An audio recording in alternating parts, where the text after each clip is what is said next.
Hey guys, welcome back to another video on the Inside Spurs channel. Happy Friday evening. Hope you're well. Hope you're looking forward to basically the weekend and Spurs playing tomorrow. So we're talking the Everton game tomorrow night. I'm looking forward to it. I very much am. Everton Spurs games always quite a good game in my opinion. There's goals, sometimes controversy, but always goals, and that's the important thing. So we'll talk about Everton. We're going to be talking team news. We'll be talking head-to-head records, league positions, thoughts, feelings, potentially maybe giving you maybe my key battle for the game. I'm going to try and incorporate that a lot more now in videos, my key battle. And it's not just going to be this midfielder versus this midfielder.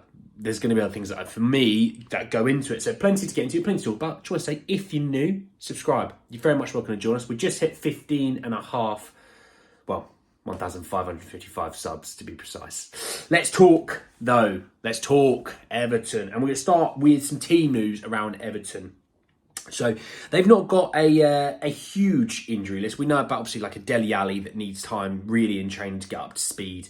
But they said that Everton left back Vitaly Mykolenko is back in contention after missing 2 games through injury. Seamus Coleman is touch and go to feature, while Ashley Young and Abdoulaye Doucouré remain out. Some key veteran leadership in that group. Doucouré's played obviously quite a decent amount of football this season for Everton. Seamus Coleman, I think, is still the club captain. Ashley Young has played crazy amounts of Premier League football, and then Mykolenko, obviously main left back, out. It's a big loss in terms of those guys, but Mykolenko being back, that's quite good for them, obviously. Seamus Coleman, look, we don't know obviously if he'll be playing, but he is obviously a very key part of that squad. Maybe not the player that he used to be, but still a very key leadership role sort of type player. Obviously, Everton are a team that are they're one of the most informed teams in the league. I know they had the point deduction of 10 points. But had they had the points deduction not been given to them, I think they're sitting like 8th or 9th in the league. They're doing very well this season, and Sean Dyche has really got them humming. This game is not going to be an easy game. And when you look at their last game against Burnley, they were happy for Burnley to have possession. I mean, Everton had 37% possession.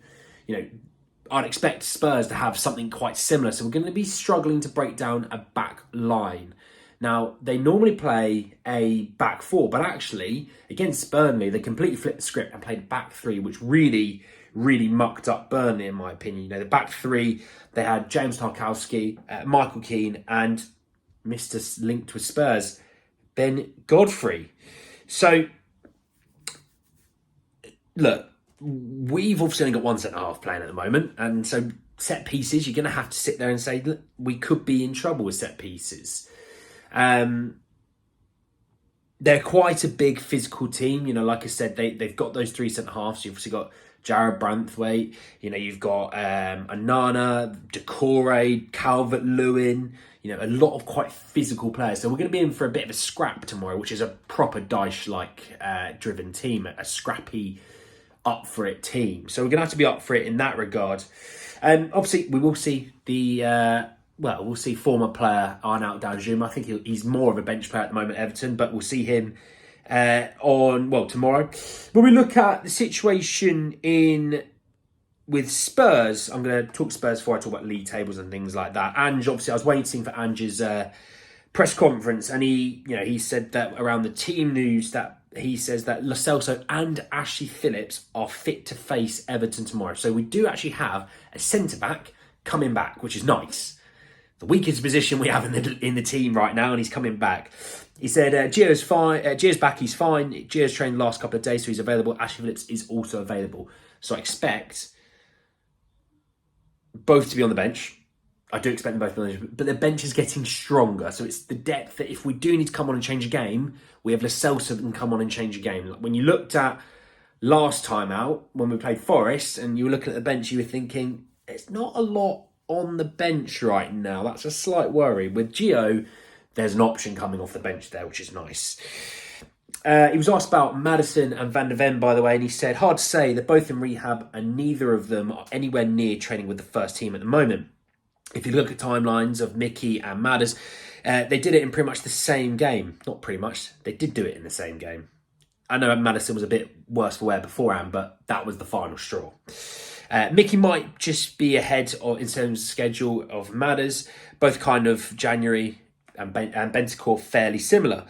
I think Bentancur will be a bit later, if I'm honest. I think it'll be February, March. It's not about trying to give out information. These things can either accelerate or get delayed when you get into the final phase. Until I see them out with us, it's hard for me to say.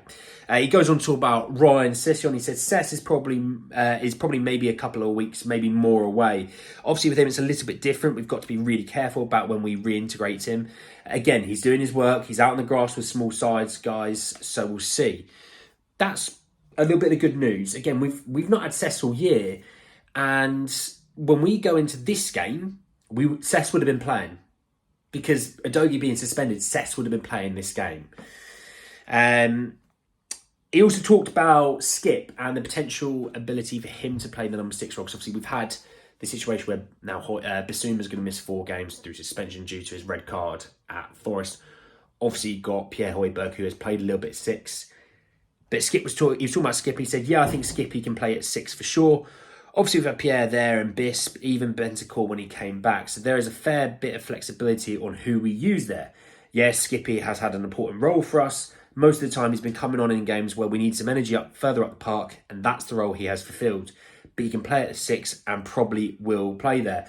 We have 3 games over the next week, so he probably will get an opportunity at some point in that position. And with Bisp being away pretty much until the end of January, I'm sure we'll use him in that space.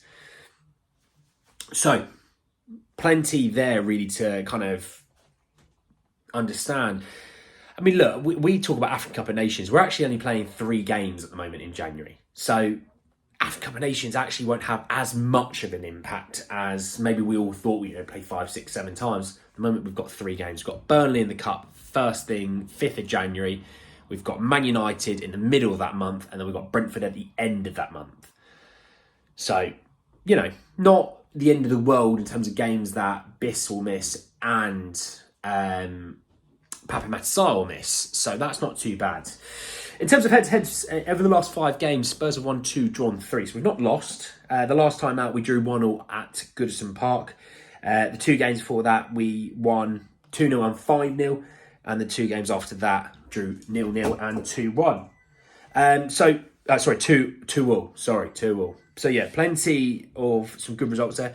We seem to score goals. Barring that one game, we seem to score goals. So my suggestion is expect goals. Table-wise, Everton is sitting 16th, like I said, with that 10-point deduction. They'd actually only be 7 points behind Spurs. So they've actually had a really good season. So yeah, in terms of the team I expect to see start for Spurs, I think Vicario in goal, Porro at right back, Romero, Davies at centre-half, Emerson left back, I think would probably be my shout there. Central midfield, I expect to see, I'm going to say Højbjerg at 6. I would rather see Skip, if I'm honest. Pape Matar, and I'm going to say Kulusevski for left wing. So Johnson, by the way, Johnson is fine. He's obviously, like I said, it was a deep cut, but he's okay. I'd say Johnson at right wing, left wing being Son through centre, being the man that returns against his former club, Richarlison. Now look, my key battle, I'm not going to say the midfield whatsoever. I'm not going to say defence whatsoever, actually. I'm going to say something in attack, and I'm going to go with Son against Patterson. I think if Son's up for it, I think we win the game. That's the way I'm going to look at this. If Son has a bit of a downer game, we're going to struggle. Because I think Richarlison's going to be relying on him. I think Kulusevski will be a guy that Richarlison has to rely on, as well as Johnson out on the right. I think, look, we're going to play a deep line. And the way you might look at it is if Johnson sits on the bench, you might have Kulusevski out on the right and Lo Celso the centre. And maybe it gives you more opportunity to get balls into the box, because I don't really foresee Johnson having a ton of space to run into that left back position. In terms of my results, 2-1 Spurs. I'm going to go 2-1 Spurs, and I think my goal scorers, I'm going to go with, say Kulusevski. I think will be 1.